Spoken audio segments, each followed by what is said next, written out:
Uf, qué calor hace. Pero gracias a Dios que Rumba va a rifar un aire acondicionado. ¿Te lo quiere ganar? Mira la descripción de este video y gánatelo. Dale.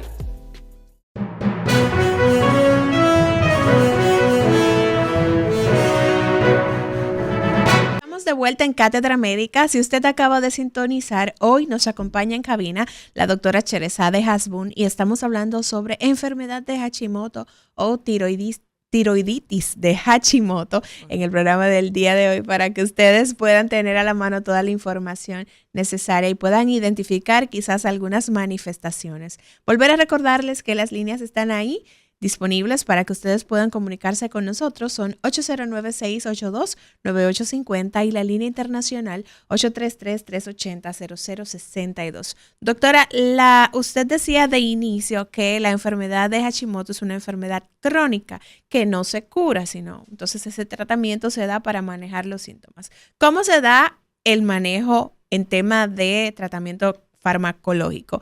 ¿Se administran los fármacos en el momento en que el paciente presenta alguna manifestación o son fármacos de uso permanente? En el Hashimoto, la levotiroxina, que es el fármaco que se utiliza, es la hormona sintética o sódica que la tenemos aquí. Gracias a Dios, se da para que el paciente pueda obtener lo que ya su glándula no produce. Okay. Como el sistema inmunológico está atacando tu glándula, Liz, vamos a decir así, tu sistema inmunológico empieza a atacar a la glándula y empezó a dispararle. La glándula se defendió. En el principio ella se siente fuerte y quiere y hace así, aumenta de tamaño, se pone grande y se quiere defender. Y ahí en esa primera etapa ella trata todo lo posible de compensar tu necesidad metabólica formando hormonas tiroideas. Pero en la medida que el sistema inmunológico aumenta la agresión, entonces ella tiene que sentirse más debilitada y va retirando la defensa. Ella dice, no, ya yo no puedo. Y se va empezando a recoger y el tejido se va desgastando a lo largo del tiempo. Llega un momento que el paciente se queda prácticamente sin tejido tiroideo. Entonces, si no tenemos ese tejido tiroideo ahí, no tenemos donde la glándula pueda sintetizar, almacenar y posteriormente liberar hormonas tiroideas. Por lo tanto, tú ya no vas a poder producir hormonas tiroideas. Okay. O lo que vas a producir es muy poco para lo que tu organismo necesita, para tus funciones metabólicas endócrinas. Entonces, tenemos que darte esa sustitución de esas hormonas. Y tenemos, gracias a Dios, ese fármaco, esas hormonas en pastillas. Y el paciente en Hashimoto tiene que usarlo de por vida. Es un tratamiento que se usa de por vida, no puede faltarle al paciente.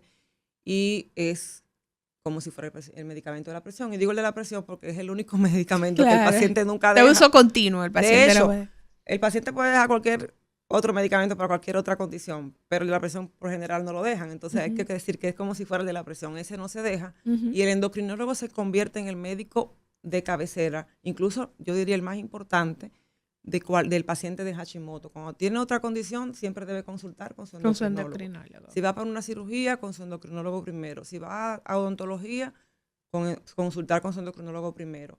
Cualquier procedimiento que se vaya a hacer, todo con su endocrinólogo y nunca dejar el tratamiento.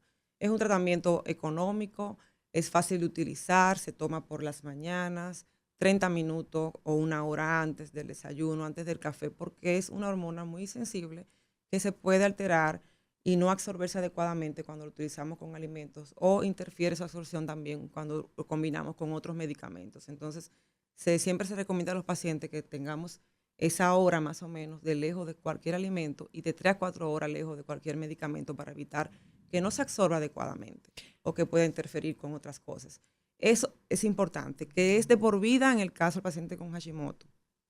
Eso es importante saberlo. Me preguntaste otra cosa que ahora... no, le iba a preguntar. La instalación crónica. Exacto, en ese caso, entonces, los pacientes que mantienen su tratamiento así de manera continua, no presentan ninguna complicación, no presentan ningún tipo de manifestación mientras están siguiendo ese tratamiento, o puede presentarse pese a que estén siendo tratados. Si el paciente lleva su tratamiento, no tiene complicaciones. Siempre hay un riesgo inherente a tú tener algo asociado a una enfermedad autoinmune, pero realmente no es una enfermedad que vamos a decir maligna o catastrófica.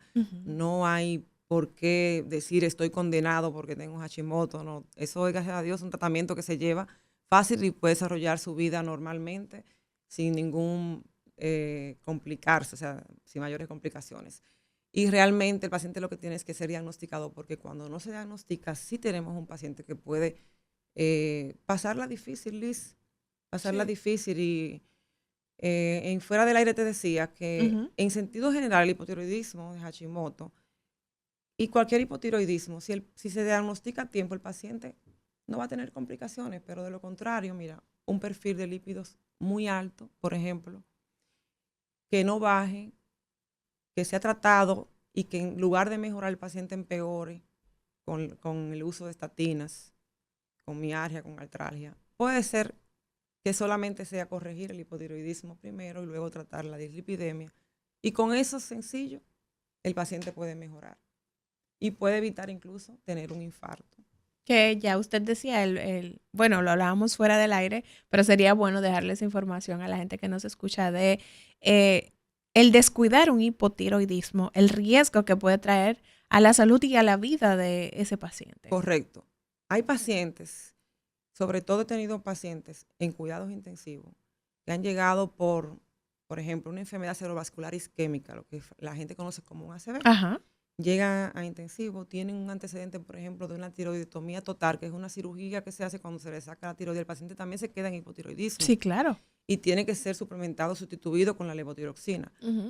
Pues parece que nadie pregunta que si le están dando la levotiroxina o lo que sea, o cualquier causa de hipotiroidismo. Bueno, resulta que tal vez esa persona tiene muchísimo tiempo sin darle la levotiroxina. Y entró en lo que ahora se llama estado mixedematoso, pero antes se conocía como coma mixedematosa, que es una condición de un sueño profundo que el paciente puede tardar incluso en despertar si no tiene dosis adecuada de levotiroxina. O sea, doctor Pérez, vamos a barajarlo más suave para que la gente pueda entender la importancia de esto que usted acaba de decir. Un paciente que sufre de hipotiroidismo y se descuida puede llegar a entrar hasta en un coma. Primero es un estado mixedematoso, que estamos hablando, claro, de casos muy poco frecuentes y muy particulares, para que no vayamos al altar tu audiencia. Okay. Y también los niveles de TSH son muy elevados. Los libros hablan de más de 100,000 microgramos por mililitro de litro, y esos también, a veces los libros hablan de 100,000 y yo he visto 150,000 y andan caminando, pero realmente un paciente que vaya a entrar con un ACV con 100,000 de TSH, obviamente es más difícil de sacar. O un paciente, como hablaba la doctora Madeleine Ceballos ahorita, que tenga un COVID y que esté en intensivo con una TSH en 100,000, obviamente es difícil que responda a esa enfermedad aguda que lo está llevando a ese intensivo. O sea que definitivamente el hipotiroidismo va a agudizar, va a complejizar la condición. Y definitivamente si te descuida, pues obviamente no vas a responder. Bien, doctora, vamos a darle espacio a la gente que nos escucha hoy a que puedan expresar sus inquietudes. Buenos días, Cátedra Médica. Buen día. Sí, adelante. Dios nos bendiga. Amén. Doctora, uno antes asociaba la tiroides como, por ejemplo, que tuviera tiroides, ¿verdad? O rebajaba mucho o engordaba mucho. Yo tengo 2 novitos, no se le están Se está entrecortando un poco su comunicación. Vuelva a expresar esta última parte para que la doctora pueda escucharle. Y hace una asociaba la tiroides que bueno, ahí trate de volver a comunicarse con nosotros pero aparentemente creo que entendí la idea. Sí, ella dice la asociación de los problemas de tiroides con el sobrepeso o pérdida de peso considerable. Sí, en el hipotiroidismo, incluyendo el Hashimoto, puede haber un aumento de peso de los pacientes que están descompensados. Ya estando compensado, TSH normal, el paciente lo que tiene que tratar es de llevar un control de alimentación, una modificación del estilo de vida. O sea que tampoco podemos decir, estoy en aumento de peso porque tengo un Hashimoto, estoy en aumento de peso porque tengo hipotiroidismo. Si está controlada tu hipotiroidismo con TSH normal, entonces tienes que tratar de pensar, ok, ya tengo mis hormonas en control, me controlé el hipotiroidismo, ahora vamos a poner la alimentación y el estilo de vida en control para Claro. lograr el peso ideal. O sea, no podemos agarrarnos nada más de ahí para poder justificar eso. En el cuanto a la pérdida de peso, ya sería el hipertiroidismo, que era el caso de la señora, del esposo de la señora que llamó, que sí tiene un hipertiroidismo y puede estar asociado a la pérdida de peso. Ella también creo que mencionó que ella tenía unos nódulos. Eso me parece que ella dijo que tenía. Que tiene unos nodulitos, que fue que no entendimos bien. Si eran los nodulitos, ya esto es una condición que se trata de una alteración estructural de la tiroides. No tiene nada que ver con la disfunción de la tiroides, aunque se puede combinar. Podemos tener personas que tienen nódulos en la tiroides, también pueden tener bóceos con nódulos en la tiroides, sería bóceo nodular o multinodular, y también pueden coincidir que tengan disfunción tiroidea, ya sea hiper o hipotiroidismo. Pero, por lo general, vemos pacientes con nódulos que su función tiroidea está normal, y puede ser el caso de ella. En ese sentido, el 90%, ya lo hemos dicho aquí otras veces, de los pacientes con nódulos son benignos, y los nódulos pueden ser sólidos o quísticos. Los quísticos, incluso, que es cuando son quístico absoluto, están más relacionados a la benignidad. Y cuando son sólidos, que también son buenos, pero que ahí vamos a empezar a ver si son sólidos mixtos, si tienen bordes regulares a nivel de la sonografía o de otros estudios que nos pueden auxiliar para ver las características subjetivas de malignidad, digamos así, para poder ver si ese paciente califica o no para un aspirado biopsia de tiroides, que es como vamos a valorar si hay células atípicas subjetivas de malignidad y si ese paciente se beneficia de una cirugía o no. O sea, pensando en un cáncer de tiroides. Claro. 809-682-9850, la línea internacional 833-380-0062. En el día de hoy en Cátedra Médica conversamos con la doctora Cherezade Hasbun. Hablamos sobre enfermedad de Hashimoto, pero usted tiene todo el permiso de poder preguntar sobre cualquier situación que le esté ocurriendo y que sea del manejo del endocrinólogo. Así que ahí tiene ese beneficio hoy aquí con nuestra querida doctora Hasbun. Doctora, el tema de la enfermedad de Hashimoto, usted decía al inicio que no solo afecta a la tiroides. Vamos a ampliar esto un poquito más de que cuáles otros órganos se pueden ver afectados, cuáles otras funciones del organismo. Quedamos con esa preguntita pendiente por ahí y vamos a darle espacio a la gente, que es prioridad hoy aquí en Cátedra Médica. Buenos días. Buenos días. Sí, adelante. Tengo 77 años y últimamente en un examen de rutina me salió que la T4 la tengo en 0.84 y la TSH en 5.859. Me indicaron levotirosina de 50. ¿Eso es de por vida? Escucha a través de la radio, la doctora le va a orientar. Adelante, doctora. Para saber si usted necesita levotirosina de por vida, tendríamos que determinar lo que son los anticuerpos antitiroideos, que mencionamos uno ahorita, que son los antiperoxidasa, los famosos anti-TPO o la antitiroglobulina, el anti-TG, como también se conoce. O sea, que pida a ese endocrinólogo o pregúntele si ya le ha hecho los anticuerpos de antitiroideos, y de esa manera va a saber si se refiere a un Hashimoto. Si es un Hashimoto, el tratamiento es de por vida. Si no es un Hashimoto, es probable que no necesariamente el tratamiento sea de por vida, aunque sí puede requerirlo por otras razones. O sea, puedo tener un hipotiroidismo que por otras razones no autoinmune y que no se compense nunca y que lamentablemente tenga que necesitar la glándula. Eso lo va a decidir su cuerpo en el tiempo y el seguimiento del paciente, midiéndose las hormonas y su médico diciéndole sí, tiene que seguir tomándola o hay que aumentarla cada vez que vaya o hay que seguirla porque la bioquímica sanguínea, las analíticas se la van a indicar. Entonces su médico es quien le va a evaluar en el tiempo y le va a decir si va a necesitar tratamiento o no de por vida. Doctora, entonces quedaba pendiente la pregunta que le hacía anteriormente de cuáles otras funciones del organismo o cuáles otros órganos se pueden ver afectados cuando hay un paciente que tiene la enfermedad de Hashimoto. Bueno, si vamos a la parte femenina, yo mencionaba ahorita que básicamente la parte del ovario. O sea, el hipotiroidismo tiene una parte autoinmune que puede ir directamente al ovario y en sus receptores allí crear los famosos quistes, ¿no? Y a veces tenemos el paciente que combina con el síndrome ovario poliquístico la paciente y no sabemos qué llegó primero, si fue el síndrome ovario poliquístico, si esos quistes son del síndrome ovario poliquístico o son del Hashimoto. Pero en sentido general, los quistes pueden estar en las glándulas y desaparecer como una espinillita en la nariz. Hoy están, mañana no están. Y no significa que cuando se vayan se terminó el síndrome. Eso es solamente un ingrediente de esa lista de cosas que pueden estar ahí. Así que eso no significa que se terminó y que están ahí de por vida, pero que hay que tratarlo y hay que lograr las barreras. En el caso del síndrome de ovario poliquístico, la gran barrera o el gran obstáculo es que las mujeres puedan lograr su fertilidad, que gracias a Dios la mayoría logran tener sus hijos. Y esa es la gran prioridad. En cuanto al hipotiroidismo en general, no al Hashimoto específico, otras glándulas se pueden ver afectadas. Ya mencionábamos a nivel cardiovascular, lo que es la parte del metabolismo de los lípidos, también a nivel de la presión arterial. En el hipotiroidismo también puede haber hipertensión arterial.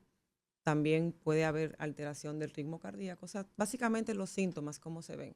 A nivel gastrointestinal también hay una alteración de lo que es una alteración para la absorción de algunos nutrientes que termina en lo que es la famosa anemia. O sea, el paciente con hipotiroidismo y más los de Hashimoto pueden tener también anemias.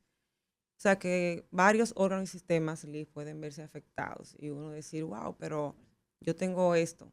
Muchos pacientes también llegan con edemas en los miembros inferiores, que también se acumula allí edema a razón también de algunas proteínas que tienen que ver influenciadas por el Hashimoto. O sea que si el paciente busca ayuda, esto se resuelve con una pastillita, Liz, que es muy económica y que podemos dar ayuda de orientación a los pacientes para que puedan resolverlo.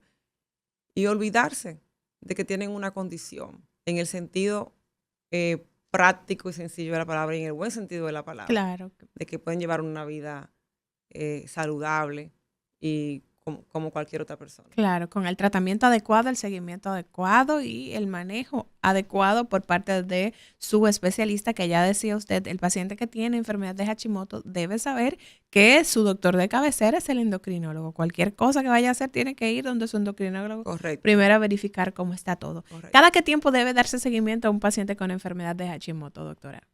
Si el paciente está descompensado, estará en la consulta cada 4, 6 u 8 semanas.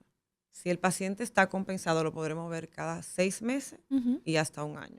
O sea, que ese paciente que lleva su medicación al pie de la letra, 2 veces al año pasa por su endocrinólogo a verificar que todo esté bien y ya no va a presentar ninguna complicación. Exactamente. Vamos a seguir con la gente, doctora. Buenos días, Cátedra Médica. Ay, perdimos esa llamadita por ahí. Hoy, en Cátedra Médica, la doctora Sherezade Hasbun habla sobre enfermedad de Hashimoto y usted tiene la oportunidad de poder hacer sus preguntas. 809-682-9850 y la línea internacional 833-380-0062. Buenos días, Cátedra Médica. Buen día, ¿me escucha mejor ahora? Sí, le escuchamos alto y fuerte. Adelante. Ok, sí, porque ahorita tuve que colgar. Oiga, que yo les decía, no sé si quizás ya la respuesta la han dado, que antes uno asociaba la tiroides como muy delgada a la gente que se ponía muy flaca o muy gorda. Entonces, yo tengo tiroides, pero en mi caso yo no he subido de peso. Eso es bueno, eso me debe alentar, ok, yo me la está controlada y está medicada, pero nunca he rebajado ni nunca he engordado. ¿A qué se debe? Bueno, escucha a través de la radio, doctora. Se debe a que usted está controlada de su función tiroidea, o sea, tiene niveles adecuados de hormonas. Entonces, obviamente, eso no lo va a impactar en su peso. El peso es impactado cuando hay una alteración importante de la disfunción hormonal. O sea, cuando es un hipertiroidismo, el paciente está hipertiroideo, puede tener pérdida de peso. Cuando el paciente está hipotiroideo franco, es importante un aumento de peso.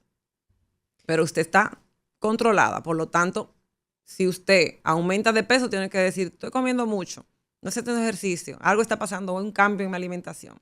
O si baja de peso, entonces también medirse las hormonas, ver, todo está bien, bueno, pues entonces tengo que ver qué está pasando, otra causa. pero ya sabemos que usted está controlada y que cualquier cosa que le pase en pérdida o aumento no tiene que ver con la tiroides. Ahí está, usted está en el orden correcto, querida oyente. Vamos a ir a una breve pausa y retornamos con este último bloque de Cátedra Médica. Con la doctora Sherezade Hasbun conversamos en el día de hoy sobre enfermedad de Hashimoto. No le cambie, volvemos en breve.